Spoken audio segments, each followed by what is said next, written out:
Hello, everyone, and welcome to the Orange and Brown Talk podcast. Here on a Tuesday, we are continuing our Hey Mary Kay podcast. If you missed Mondays, go back on our feed on Apple Podcasts and Spotify and check that out. We had so many questions. We're going to continue here on a Tuesday with some more. And Mary Kay, we've got a big one to start.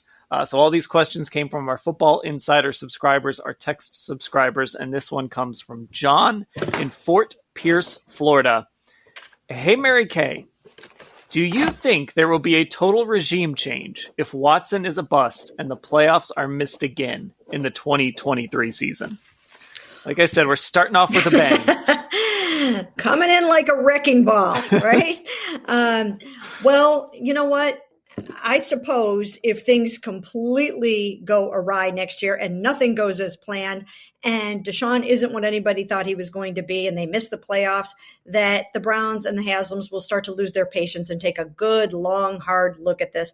But I just don't think anybody really expects that to happen. I think there's a strong feeling in the building that Deshaun is going to be successful next year, that he's going to flourish with Kevin Stefanski calling the plays for him. I know they're going to upgrade certain positions. We've talked ad nauseum about the fact that he needs more pass catchers. I think they will add to the pile. So I just don't think anybody's thinking along those lines. I don't think they're thinking hot seat and what if. And I think they're excited about what they have. I think they feel like this is the core football team that they will finally have with the quarterback that they want, and that they'll still have their Myles Garrett and their Denzel Ward and their Nick Chubb and Wyatt and Joel and David Njoku and those guys.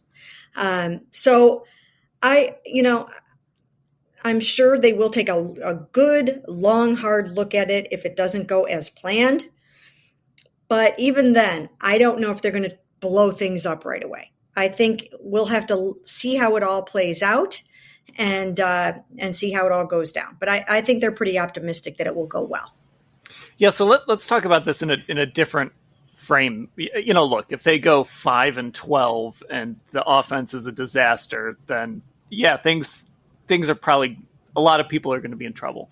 But what is like the minimum? Like if they go 9-8 and maybe miss out on the wild card in a tiebreaker, is that enough to maybe not do a full regime change, but is that enough that at least Kevin Stefanski or maybe Andrew Barrett, one of those two, would have to be uncomfortable? You know what? I think it's going to be a situation where you have to see why that happened or how that happened. I mean, let's say Deshaun Watson gets hurt and they go 9-8 and miss the wild card, and he missed, like with what happened with Lamar Jackson this year, and you just really had a hard time running your offense. I think that you have to take into account those extenuating circumstances. But in a perfect world, if Deshaun Watson is completely healthy, and for the most part everybody else is, the bar has to be set at the playoffs. What would you do if you don't make the playoffs? I think you'd have to look at it. I mean, was it a really close race to the finish and, it just didn't work out?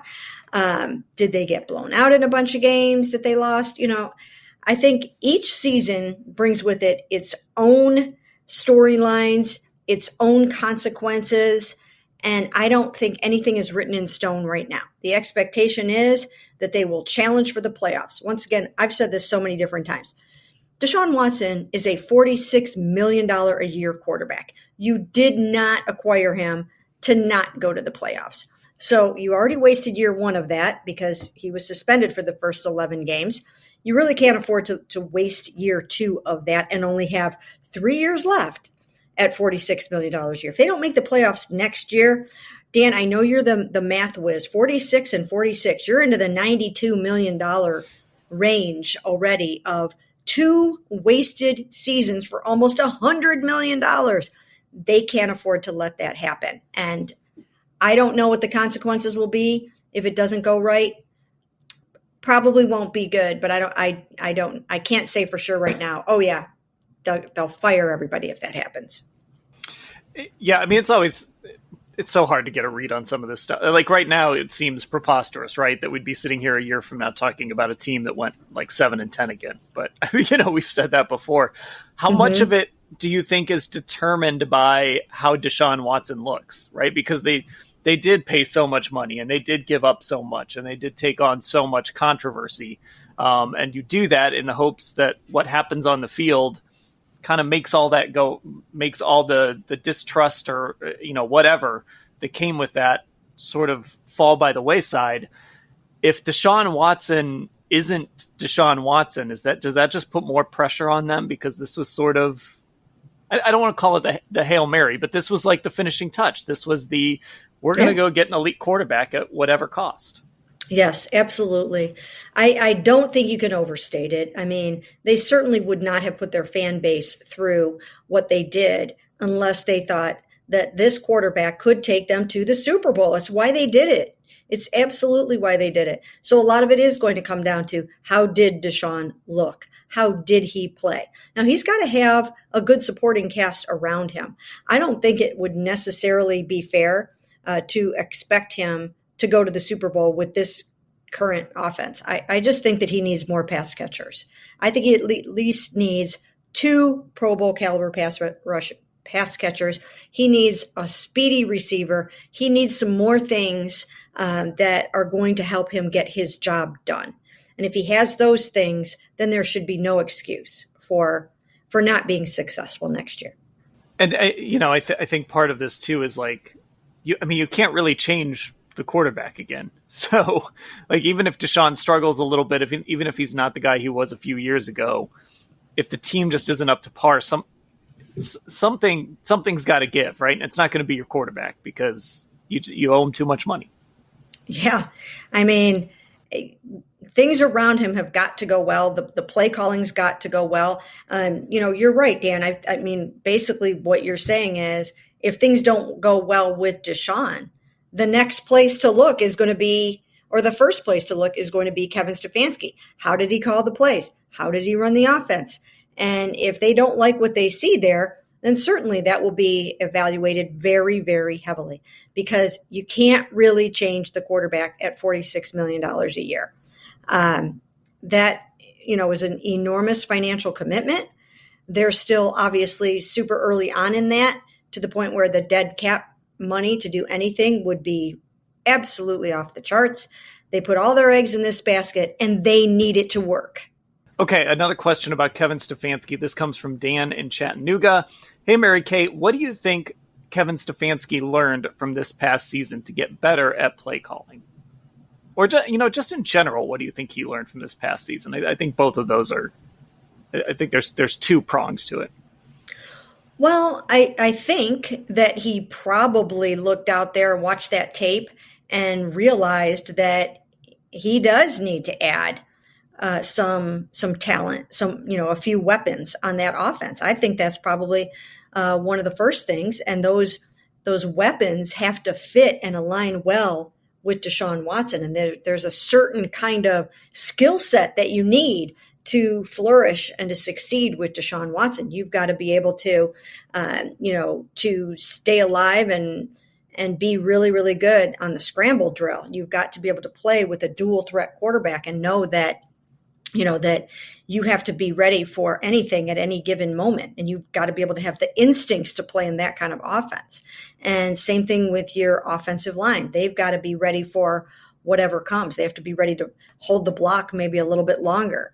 They're probably going to have, a few more shorter options, in the event that he starts scrambling around. You've got to have somebody that's going to be there for you so you're not always taking that sack.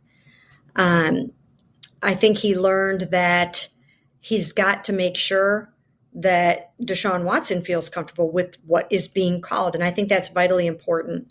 I think Deshaun has to be super, super comfortable with the scheme, the play calling. Do they need to do more, up tempo? Do they need to do more no huddle, more RPOs, more designed runs, whatever the case may be? He's got to be a big part of that. He's got to feel super, super comfortable with the way the game is being called and the scheme that is in place. So I've been saying this in my Hey MKs and on here and everywhere else that, he's got to be really upfront and honest about that. I do think that players sometimes are afraid to speak their mind, and they sometimes don't want to rock the boat. And I know I've seen this on both sides of the ball. But, I think that, and we've talked about this before, when he says he's got to have that man-to-man talk with Kevin, it's a two-way street. They both have to lay their cards out on the table. And if you see something that you don't like, if Kevin wants to do something a certain way or thinks that a certain player is the right player for that role, and Deshaun doesn't think that, he's got to speak up about that. He can't worry about, ticking anyone off or whatever the case may be. If he thinks they need to bring in Brandon Cooks, tell him you need to bring in Brandon Cooks. You know what I mean? Like, you just have to you have to say it now. Now is the time that you've got to be really upfront and honest about what you think should be happening. Well, and that goes too with what we just talked about with, you're not going to change your quarterback. Deshaun's got the power, right? If he wants to wield it, he's got, if you look at the power dynamic, it's Deshaun. He's the quarterback. He's the highest paid player on the team. He's got the largest guaranteed contract in NFL history. If Deshaun wants something, his voice matters. And there's, certainly the Browns can sit down with him and say, listen, this is why we think this is a bad idea. This is, we disagree with you. Let's talk this out. But ultimately, Deshaun shouldn't be shy about saying what he wants because, this is his football team. And again, he's, of all the people that we talk about in this discussion, he's the one who's the most secure. Absolutely. And, I haven't tweeted these out yet. I will at some point today, but the haze that I did do for Sunday and that I posted at 5 a.m. this morning, I do talk in there. The first hay is about, would Brandon Cooks be a better trade target for the Browns than DeAndre Hopkins? Well, whichever player Deshaun Watson would want out of those two would be the guy that you would want to go pursue. And maybe it's neither. But if he feels like, hey, we need a Brandon Cooks, then they need to go see if they can get Brandon Cooks. Okay. And both of those players have been bandied about in trade rumors, discussions, talks, reports, not just rumors. Those two guys have a decent chance of getting traded. And Deshaun has had success with both of them. So, if he feels like one of those guys needs to be on this team, or maybe even both of those guys need to be on this team, crazy as it would sound, again, now is the time to express himself about that. They've got decisions to make. They've got money to move around. They've got money to spend. But, if he feels like he needs a guy that he has had success with and connected with, for 1,000 yards with before, maybe he wants something like that. I don't know. But, I would think that those guys would at least, that their names would come up somewhere. Yeah, and then Cooks is interesting. He signed that extension. He signed through 2024. He signed that extension last year with the Texans. So you'd probably have to do something with that contract to get him in. But right.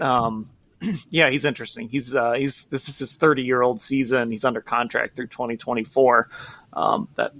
That seems like a good pairing, I would think, with Amari Cooper if you can fit that money. We had the big Amari Cooper discussion yesterday about what you do with his money.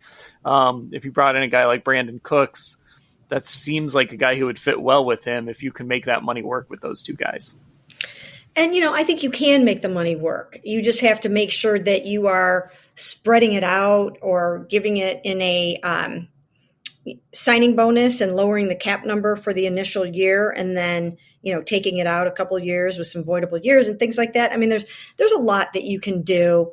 The thing for fans to remember is that if the Browns decide that they want to add a player in free agency or a trade, they're going to find a way to do it. Now, we know the cap number went up yesterday, $16.6 million to $224 million.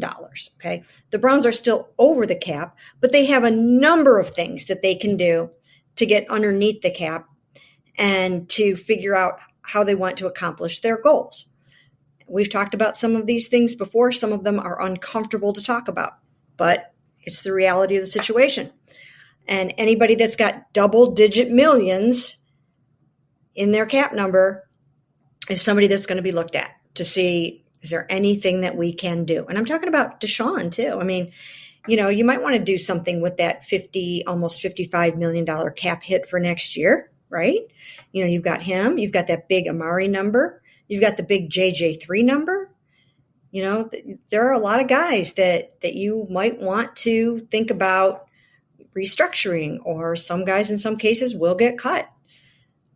So there are decisions to be made, and those decisions have to be made, really within the next 6 weeks. This is not, they have until July. No.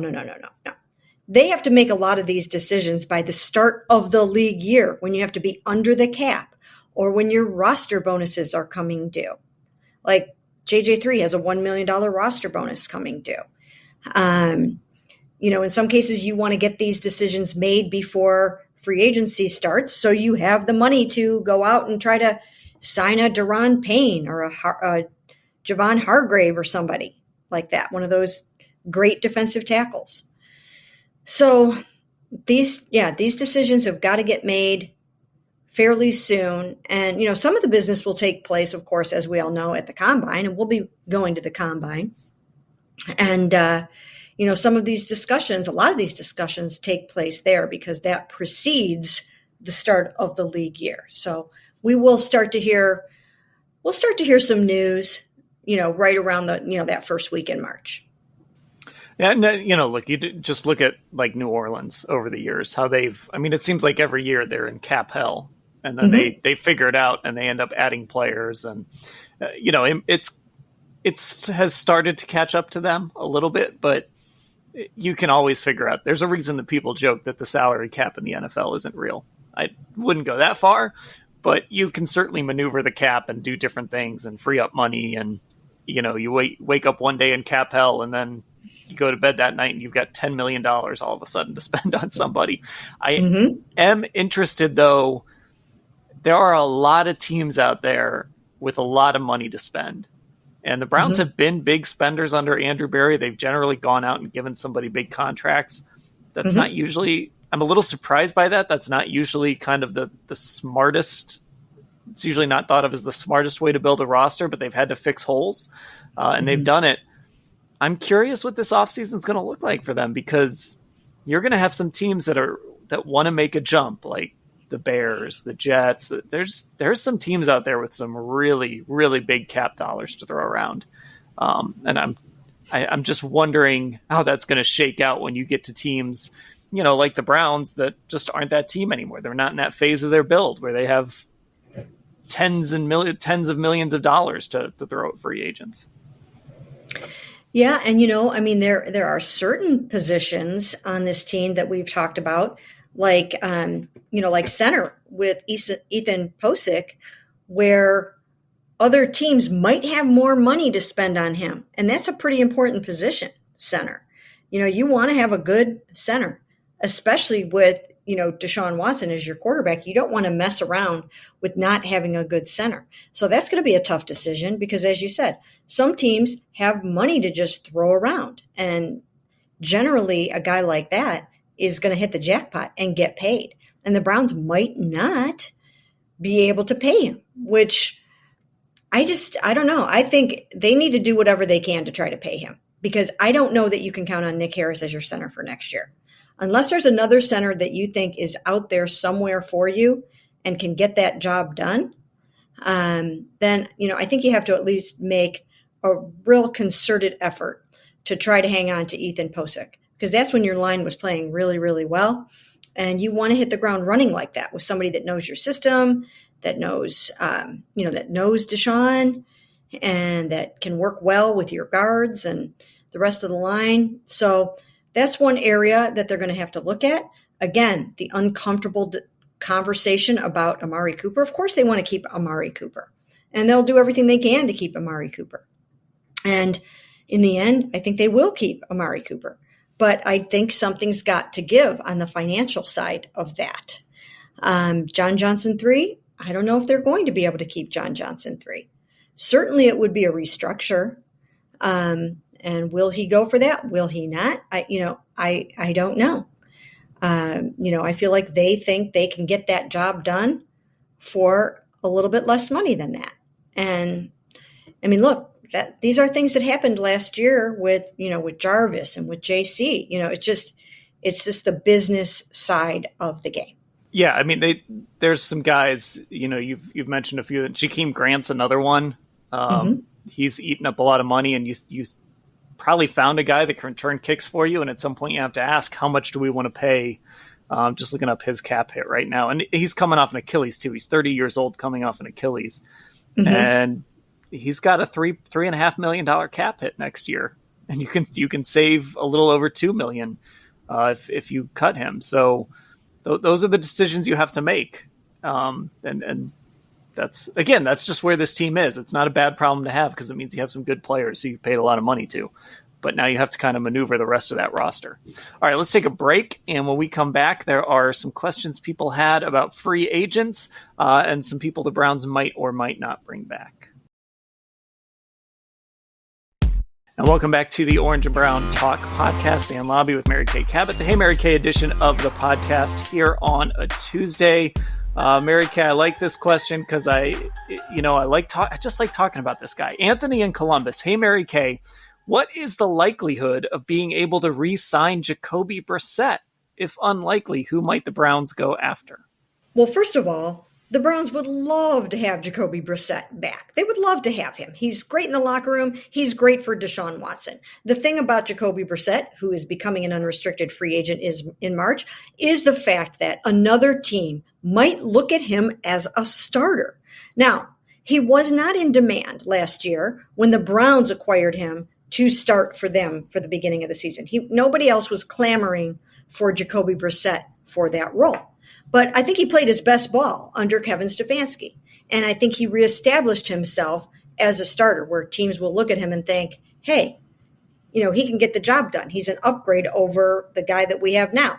Or he's a great bridge quarterback between our rookie that we have coming in that we're about to draft or our first year young guy that's going to play for us eventually, that he could be either a bridge starter or a bona fide 1-year starter somewhere or a 2-year starter.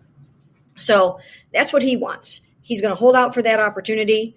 If it doesn't come, then I think I know he would be open to coming back here. He likes it here. He's happy here. He enjoyed playing with Deshaun. Those guys have a really nice rapport. Everybody else loved Jacoby Brissett. We loved Jacoby Brissett. He was our Good Guy Award winner. So Jacoby, yes, they would love to have him back. He wants some kind of a starting job or at least a chance to challenge for the starting job. Here in Cleveland, he is not going to go into training camp and win that job from Deshaun Watson. He knows that's not going to happen here. But there are a number of places, a number of teams, probably half a dozen teams, where the job might be a little bit up for grabs.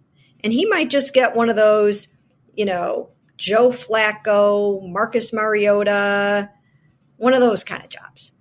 If he gets one of those, that's what he wants. So, yeah, the only way he's coming back is if he has no chance to start somewhere.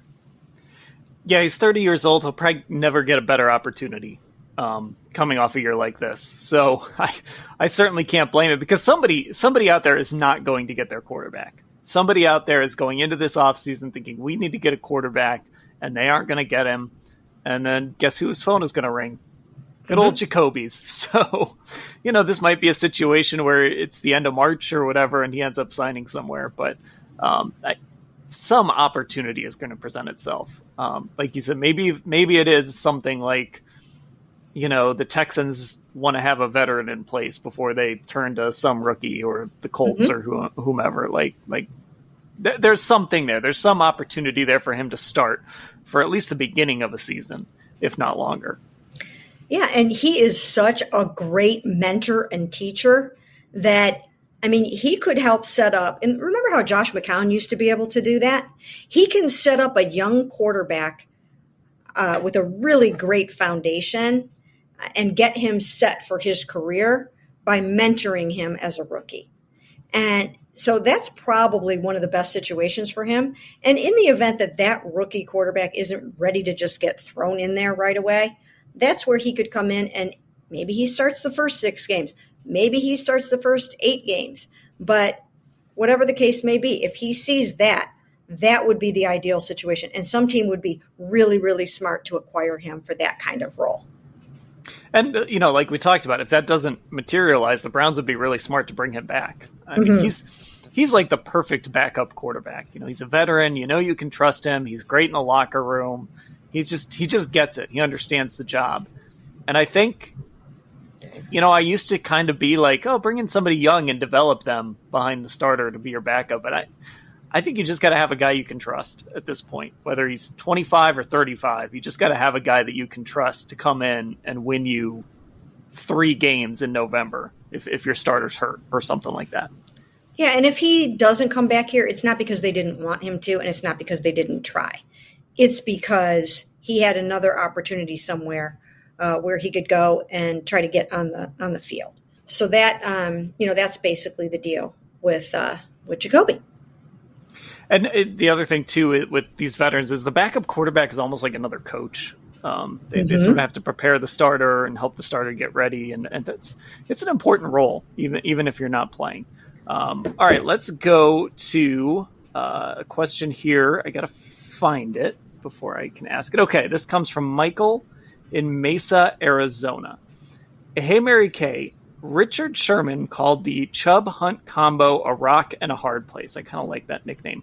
It boggles the mind that because he might want more money that the Browns would let Kareem Hunt walk. Basically, what Michael is asking is, do you think there's a reasonable price that could bring Kareem Hunt back to Cleveland? Yeah, I think so. I mean, for the most part, I kind of think the ship has sailed. Usually when the ship has sailed, you get a feeling about that. You get a vibe about it. It's in the air. And this is one of those situations where it just feels like it's over. It's over, right? I mean, when you are, asking to be traded in training camp, not going in, to practice on certain days, having to be talked into going back into practice. That is not necessarily going to end well for you. And I think it's time for him to move on. Having said that, I have seen situations where you absolutely think it is over and the player comes back. David Njoku is one of those players, right? There have been a number of times where we thought, he's gone, it's over, he's out of here, and lo and behold, he's back.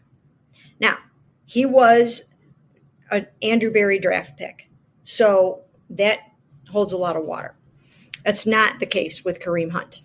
But there probably is a number whereby he could come back. But sometimes it's a pride thing too, where you might rather go take less with someone else than to kind of have to come back and accept that from the team that paid you $12 million over the last 2 years and doesn't really want you anymore and didn't really make any effort to keep you. Sometimes you realize, okay, it's not always about the money. I'm going to go somewhere else. I do wonder what he gets on the open market. I don't think there's a big contract out there waiting for him. I don't even know if there's one similar to the extension he got here in Cleveland. So, it could be a situation where maybe he's sitting out there for a little while and the two sides kind of come back together. Or, I'm just trying to think where there's probably some places where he could end up at a pretty reasonable price that aren't Cleveland. Or maybe he goes back to Kansas City or something, or, and is like their third down back there, or the Rams, or I don't know. There's got to be some place I don't think he's going to command a lot of money, but I think there's going to be places out there that are like, yeah, we'll bring in Kareem Hunt for a couple $1 million. And I just think on the Browns side that it does feel like they're ready to move on. Yeah. And you know what? I mean, with some teams, he might still have to overcome his past transgressions a little bit, whereas the Browns basically had forgiven their hometown player for that. And, John Dorsey was willing to give him that chance. And the current regime, kept him around, signed him to that extension, the 2-year, $12 million extension. That could play a factor in it too. He doesn't really want to leave. He just wanted to play and to get paid. So we'll see. It was a rough and stressful season. And I actually do think that, he might actually be better off somewhere else himself. And to his credit, he showed up and he played. He didn't have the season he wanted to have, but, even though he didn't want to be here, once they got him back on the practice field and it got him going through those team reps, he did show up and he did play. And he answered the bell. So, he at least deserves credit for that. And it was good to see him kind of revive his career. It was a perfect storm. Like you mentioned, it was the GM who drafted him. It was his hometown team. It was kind of the perfect storm to bring him back, and he earned that extension. So I think, even though this might not end quite the way he wanted it to, I think it's a good story here for Kareem Hunt. I think it ends up being like not a happy ending because he's going to keep playing, but it was a good story, him coming home and kind of turning his career around. Well, you're right. He paid his dues. He did what he needed to do. He served a suspension, and he was able to salvage something from a really bad situation and get himself turned around, which is the most important thing. He's been a good member of the Cleveland community since that incident. He was able to get himself, rehabilitated and turned around. And in the process, he was able to, if he plays his cards right, set himself and some of his family up for life with the money that he made here. So, I do like Kareem. I do like a story of redemption. I like a person that can change and do good in the world. So I'm happy that he was able to do that.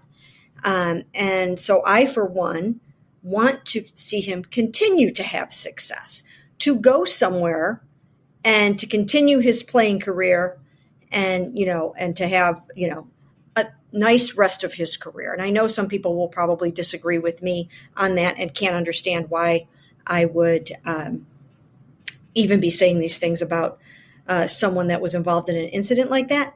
But I do believe in second chances and third chances. I do believe that people can change. I do believe people can pay for their wrongdoing and turn their lives around. And I like when people are able to do that. It's much better for us in society to have people that have turned themselves around than the alternative.